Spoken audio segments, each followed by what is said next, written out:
Hello physics students. In this video, you're going to learn about something called the center of mass. You're going to learn first what it is, and then you're going to learn 3 techniques for finding the center of mass of an object or system. The first thing, the definition. What it is, it's a point, a dot, representing the average position of matter in an object or system. I left that off. But before we jump into a more rigorous definition, what I want to do is first focus in on the concepts to give you more of a feel of what it is before we jump into calculations. So don't copy these down. I'll tell you when to copy the notes down, but right now let's just concentrate on ideas. One technique for finding the center of mass of an object or system is to find the balance point or by inspection. What do I mean by that? Well, let's take something that's uniform in one dimension. The mass is distributed uniformly like this meter stick. Now, if I try and find the balance point over here and I let this go, it falls, right? Obviously, if I try over here, it falls. So I move around and I find the balance point and it's somewhere right around here. And then when I look at where that is, it's at the 50 centimeter mark, right in the middle. So whenever you have a bar that's uniform, you could always say, now the center of mass is right in the middle. By inspection, you just put that dot and that's okay. You know it belongs there. What about something that spreads mass out in 2 dimensions? Similar process, but now we have to find the balance point in both dimensions. So I'll try this way, right? If I go here, it's going to fall. If I go over here, it's going to fall. So I move this around, this edge right here, and I find that it bounces right in the middle. So what I'm going to do is, let's see if I could do this without losing my place. I will draw a line. So it's somewhere along, oops, I moved it a little bit, but it's somewhere along that axis. That's where the balance point is. Is it here? Is it here? I don't know. I have to try and balance this yet again. So what I'm going to do is now not balance this way. I'm going to balance this way. Obviously, I go like this, it'll fall. This way, it'll fall. So I move around until I find the balance point, and there it is. So I will draw a line there, and where do these 2 lines intersect? There. That's the center of mass, that dot. And we could verify that. If I just take my fingers and try and make like a balance point here, it does indeed balance on that one point in the middle. So now, when you have a uniform rectangular object, you could, by inspection on an AP test or whatever, just put a dot in the middle, okay? And there's the balance point. But what if something is not uniform? Like, for example, this triangle. Well, we could find the center of mass through balance experimentation again. First of all, in this dimension, what I'll do is, obviously, if I go like this, it'll fall. So I move this around, and I find that it basically balances through the center of the triangle. I don't know if you could, how well you could see that, but right there, right, like this, right there. So again, I will put a line. Oops. Be helpful if I had another pair of hands, but I don't. So I'll just do this. There. Somewhere along that line is the point. Now we have to try in another dimension. So we try this way. Now, if I try right in the middle, like maybe if I measured this and I got like 30 centimeters, I put it in 15 centimeter mark, it falls. So this time it doesn't balance in the middle because the mass isn't uniformly distributed in this dimension. So what I'm going to do is move this a little bit this way until I find that balance point, or that balance line, I should say. And there's the balance line. So I'll draw a line right there. And there is my center of mass. Here is, well, let me measure this. Yeah, it was 30 centimeters. The 15 centimeter mark is right here. That is not the center of mass. The center of mass is shifted down here because it's thicker over here, more density. So there is the balance point. I could verify that with just making like a balance point with my fingers. There it is, the center of mass right there. So from now on, if you see this on an AP test, you see a triangle of this sort, then what you could do is you could say, okay, by the way, we could have a multiple choice question like this. Here's the midpoint, right? So if I were to measure that, okay, so 9 centimeters, there's the midpoint. I could say, multiple choice, A, B, C, D, E. Which is the center of mass? Choice A, choice B, choice C, choice D, choice E. And you would say, well, wait a minute, there's the midpoint. It's got to be along this axis, right? Balance. So, but it's shifted toward where more of the mass is. To the left, it's choice, I think I said choice C. And then you mark that, and that would be it by inspection, okay, through the concept of balancing. The center of mass may be outside of the object. Like, for example, where's my wire? Hopefully this shows up on my black sweater. I planned this so you could see the white wire. If I were to put this and try and balance it, well, I would go like this in the middle, and then I'd go like this, and then the lines would intersect right in the middle where there's nothing. So then we have a balance point, the center of mass, outside of any of the matter. If I were to cut away these two, what would happen now is the center of mass would shift toward your left and toward the bottom of the screen, because there'd be no mass here, no mass here, more mass this side, more mass here. So again, a multiple choice. We could have, here's the midpoint. Where's the center of mass? A, B, C, D, E. And you would say, okay, it's got to displace to the left and downward. There's the center of mass. Fill in the bubble. You get the question correct. Okay, so that's the feeling of what center of mass is. Now, before I move on to the equations, I'm going to do the balance point of one more object, me. So first of all, if I'm not going to balance myself this way, because you could already see by inspection, right? I'm symmetric, my arms look the same, and if I stick one arm like this, then now I got more mass this way. But let's say I go like this, then my center mass is somewhere along this plane going through my body. So somewhere along here is a dot, a point, where I'm going to balance. Now I have to try and balance myself. Let's take a look. And here I am, balanced. As you could see, my body is balanced on this block of wood right here. So that means my body center mass right now is somewhere in this plane right here, right around here, somewhere maybe 5 inches below my belly button. But watch this. Watch what happens when I slowly move my arms above my head. I'm no longer balanced. And that means by moving my arms, I've changed my center of mass. My new balance point for my arms above my head is, well, hold on, I'm going to readjust myself. And here's my new balance point. Now I'm going to move my arms so I can note where that balance point is by feeling. So I'm no longer balanced, but I was balanced on the board, which is right here. So that's closer to my belly button. So by lifting my arms, I shifted my center of mass about 5 inches upward. I put more mass in that direction. So let's see how that helps us understand the concept of center mass. So I put my arms down like this, and the center of mass of my body is somewhere down here where this tape is. I lift my arms over my head, and the center of mass of my body shifts about 5 inches up to around this location.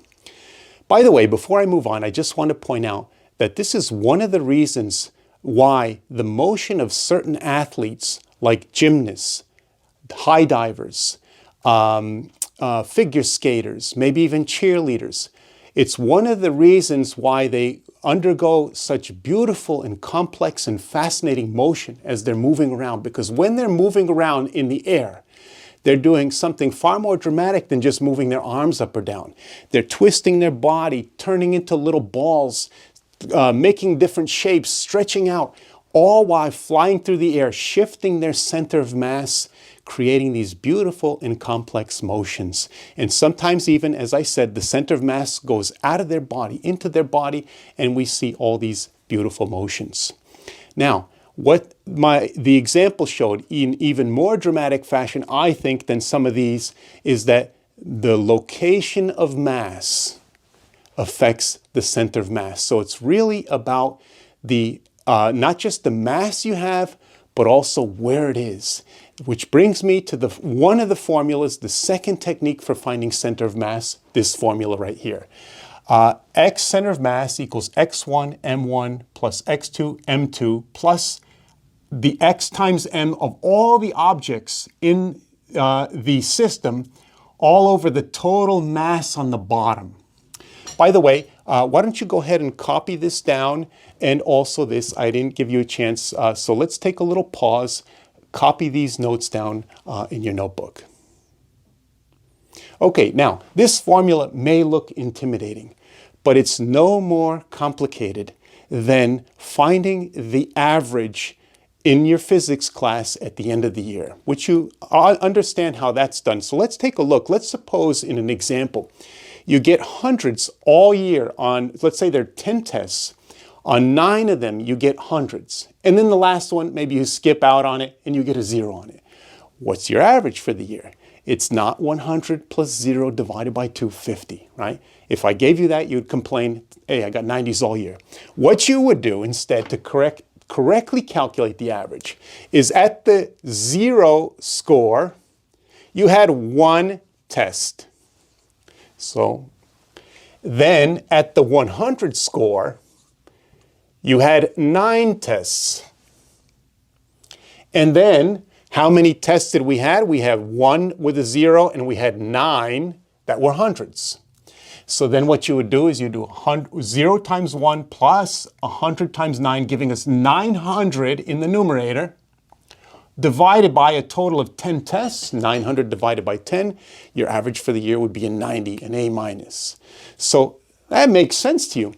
Then this formula should also. It's basically the more mass you have at a particular x-coordinate, the more the center, the x-coordinate shifts toward the place where there's a higher mass. It's called a weighted average. So that's one technique, the second one. The third technique is by integration. So let's suppose you have mass that's not uniformly distributed. Like this block of wood, it was uniformly distributed because it's the same kind of wood, probably like pine or something like that. So the density of the wood here is the same as the density of the wood here. But what if I took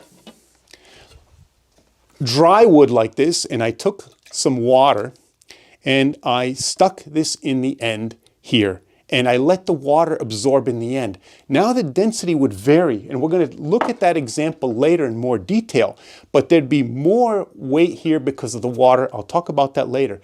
So what we would need to do is we need to know the density, the distribution of the mass in the object. So what we would need is a variable. First of all, in chemistry or earth science, you use capital D for the density of kilograms per centimeter cubed.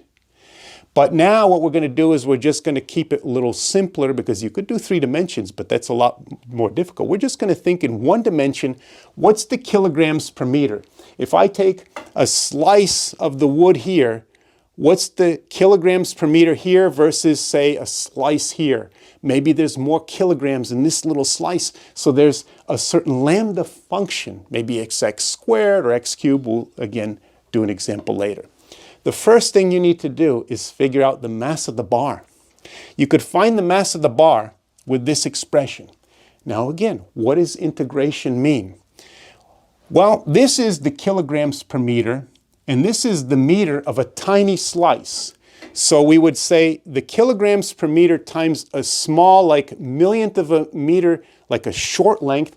Kilograms per meter times meter gives me the kilograms in this little slice right here. But I don't want the kilograms in just this little slice. I wanted the whole bar. So what I have to do is add up, integrate, all the kilograms of each little slice. Add from one side to another. That's an integration with some limits. So that's how you get the mass of the bar. But how about the center of mass? We've got to now take this concept here, this formula, and convert it to an integral. So first of all, notice how mass is in the bottom here, the total mass. So we got 1 over m. Then we're going to add up x times m. So right here, we're taking the mass, lambda dx, that's what we talked about here, the kilograms per meter times the meter gives us the kilograms in a tiny slice of the bar. And then we multiply by the x coordinate, because that's what we got here, x times the mass at that location. And then we add up all the x times m's, integrate this over the length of the bar, and that'll give us the center of mass. Okay, so if you didn't copy these notes, then let's take a little moment. Go ahead, pause, and copy these notes down. All right, now let's do some examples. So the first example, here it is. We've got a 100-gram meter stick, and we're going to put a 200-gram mass at the end. So the 100-gram meter stick, well, as we said, by inspection, it's going to balance right in the middle because it's uniform. But when we put this here, it's going to make this fall like this, so the center of mass won't be at the 50 centimeter mark anymore. It'll be somewhere over here, the balance point. So how do we calculate that with this formula? What we have to realize is this is two objects, well, obviously. One is the meter stick. We're going to put the entire mass of the meter stick right in the middle, 0.1 kilograms, and halfway through the meter stick is at 0.5 meters if I call this x equals 0. That makes this x 0.5, this x equals 1, where we have the 200-gram mass hanging. And there, we've got 0.2 kilograms 1 meter away. So we got to do this formula with these two masses.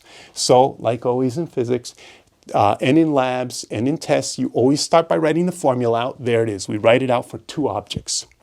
Then, we put the meter stick's x coordinate, 0.5 meters, and its mass, boom. Then the 200-gram, there. And then we put the total mass down here, punch that on the calculator, and you should get 0.83 meters. And we could test that. So here's the 0, the 1 meter. I'll put this here.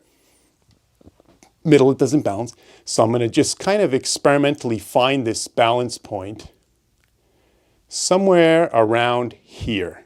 Okay, so let me step over to the camera. And hopefully the focus is okay here.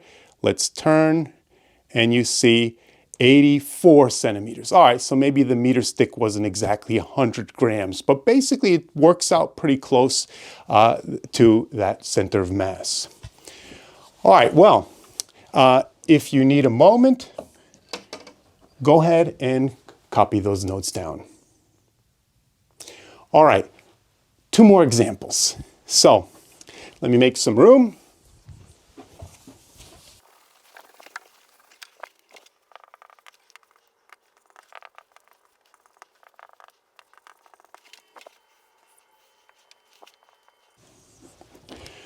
All right, so here's the shape. It's basically this shape here that I talked about earlier. However, the center of mass here is in the middle, but what would happen to create this one? What I would have to do is snip out one side here and remove this piece right here. Now, because I removed the bottom, the center of mass will now shift over here. So basically, we could do this as a multiple choice, and we would guess somewhere here, not here, not here, not here, not here, right? We would know it's somewhere to the right, but in the middle. So, in order to actually calculate what the center of mass is, though, the exact point, we need to use this formula, but we need to use it twice because there's an x coordinate for the center of mass and the y coordinate for the center of mass. So in order to do that, I first have to apply this formula, I have to realize that there are actually three objects here. Okay, so one object is right here. We could say this bottom wire, all of its mass is right here. And what I'm going to say is that since this bar has a total length of 9L, this is going to be a mass of 4/9 m. And if I call this coordinate 0, 0 right here, this point right here, then this is at a coordinate of x equals 4L, right? So this is 2L. And y equals 0. And then this wire up here I'll put all of its mass in the center by inspection, right? So I'll put this mass right here.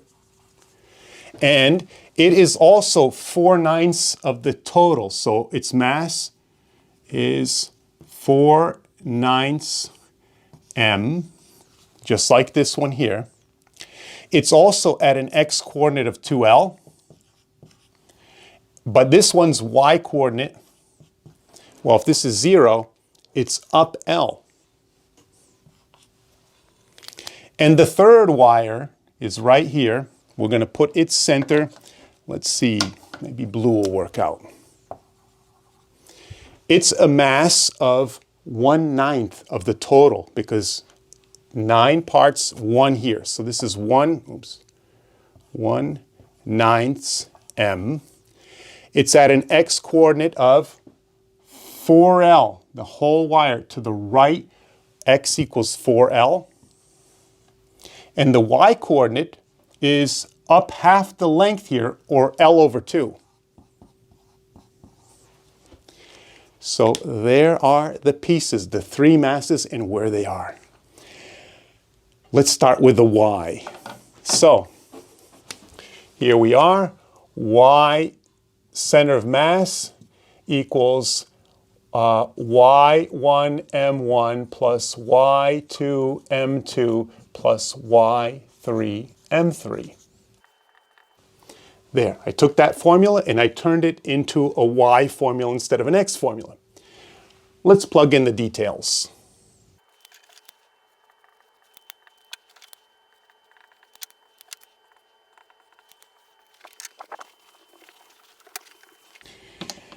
Now, notice I didn't do 1/9 plus 4/9 plus 4/9 because I know the whole thing is mass m, so I just went ahead and did that, took a little shortcut.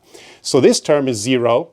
This is 4/9 plus 1/18. So we could really call this, instead of 1/18 and 4/9, we'll call this 8/18 and 2/18. Right, so what we have in the top is 8. And the top adds to 9 over 18. 9/18 is 1/2. The m's go away, giving us y center of mass. And there it is. Now, we're only halfway through, but I want to make a point. This was not necessary. Remember I said in the AP, one of the valid techniques was on this board before I erased it, by inspection.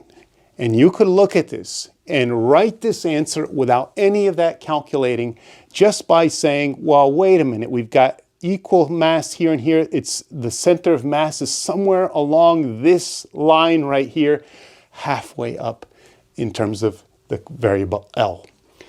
But let's pause for a little bit and copy this down anyway so you could see it in your notes, but also write the note there. Okay, so go ahead and copy that down. Now, the x coordinate, again, we know it's somewhere here, but we can't guess. So if we want it precisely, we've got to calculate it. We got to calculate it with this formula for x. So let's write out the formula. There. Let's plug in the details.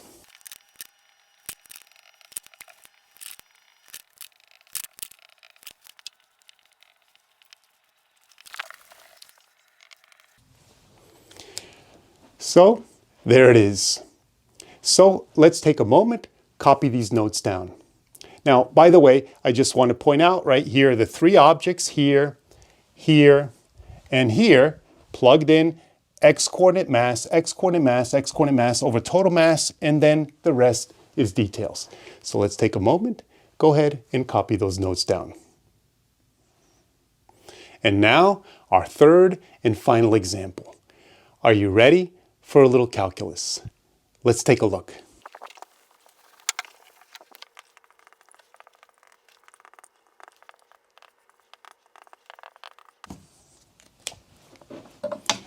So here it is. A 2-meter long bar has a density given by this expression, lambda equals x squared plus 1, where one initial x coordinate is 0 meters, one side of the bar, and the final x coordinate of the bar is 2 meters. We're to determine the center of mass. Now, what does this mean? Notice if you put in 0 here, you get 1 as a density. If you plug in 2, the other end of the bar, we've got a density of 2 squared plus 1, or 5. So that means the density is 1 on one end, 5 on the other. It's more dense, more towards the larger x values. Again, what could have caused this is a piece of wood dipped into water, and then we leave it maybe for a couple days. As you know from biology, the water will wick up through wood because it has certain structures to draw water to the other end. But while it's coming up, it's also evaporating. So it's going to sort of be coming up and evaporating. Maybe this end stays dry. This is a little damp, more and more damp, but this end's waterlogged. We take it out after a couple days, and this is now at 2 meters. This is at x equals 0 meters. Tiny slice density here is 1, tiny slice density there is 5, and everything in between. So how do we find the center of mass? So first of all, we know just from common sense, more density here. It's not going to be in the middle, it'll fall like this. So we'd have to shift the center of mass somewhere here. It's going to be greater than 1 meter. 0, 2, 1, it's going to be like 1.1, 1.2, somewhere greater. So the first thing that we have to do is the formulas I erased here. We've got to determine the mass of the bar. So we've got to do integration for that. So the mass of the bar, what we're going to do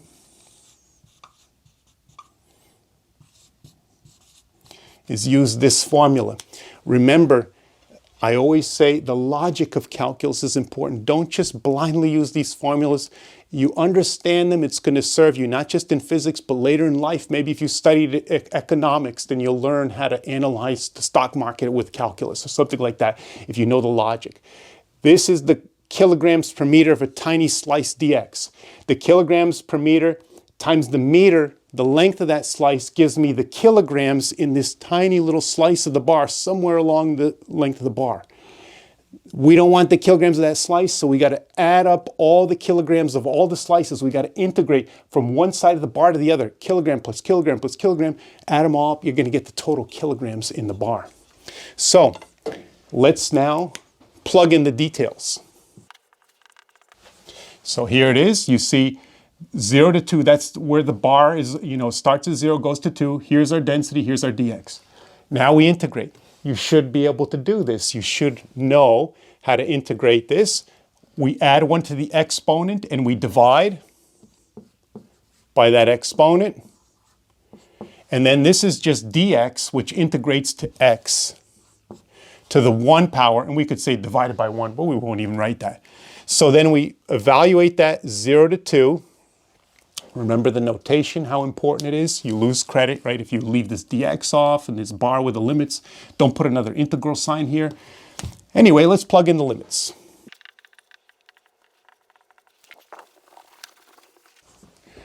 Okay, let's evaluate this. There. There's the mass of the bar.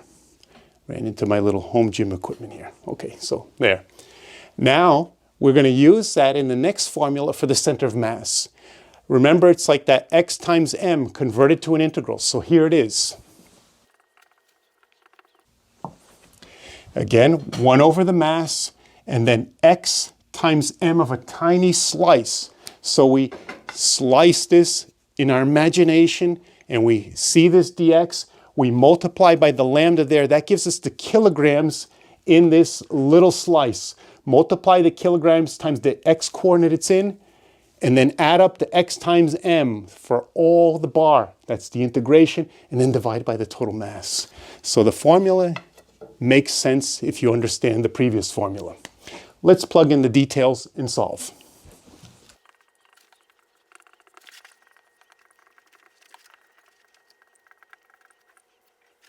So again, the integral, we add 1 to the exponent and then we divide. And then we add 1 to that exponent and we divide. A little messy here, but then we multiply all that by that 3/14, which is the reciprocal of mass. So let's continue.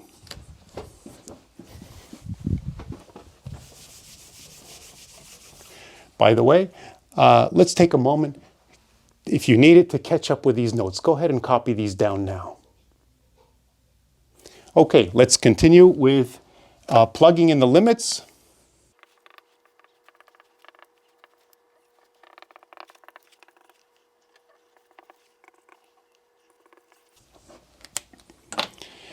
So there's our answer. 9/7 of a meter greater than 1, as we said, because remember I said this end was like waterlogged, more mass here, so the balance point won't be at 1 meter, it'll be a little bit more this way, and there it is, there's the result. So take a moment and copy these notes down.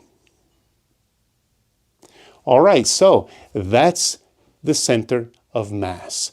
Remember what it is it's like a weighted average of the mass of a system or an object. And then another way to think about it is like the balance point in one dimension. Excuse me, in one dimension for an object like this, we could put it in the middle. That's by inspection. For a rectangle like this, we could put it in the middle by inspection. For something like this, we wouldn't put it at the middle, we'd shift it a little bit more because there's more mass over here. So inspection, that was one way to locate the center of mass, particularly in a multiple choice test question. The second way was the formula I have now erased. It's the x times m plus x times m for all the objects in the top, and then divided by the total mass on the bottom. That gives you the x coordinate, also possibly the y component, and maybe even the z component to find a three-dimensional point of center of mass. And then the final third way of finding the center of mass, if you have a density function so that the density varies through the object, you're going to have to integrate. Integrate once to find the mass of the bar, the total mass from this density, and then that allows you to use this formula, putting the mass in the bottom just like the other formula, and then x times m added up for the bar integrated. So that's center of mass. Hope you enjoyed. I hope you learned a lot. I'll see you maybe in the next physics video.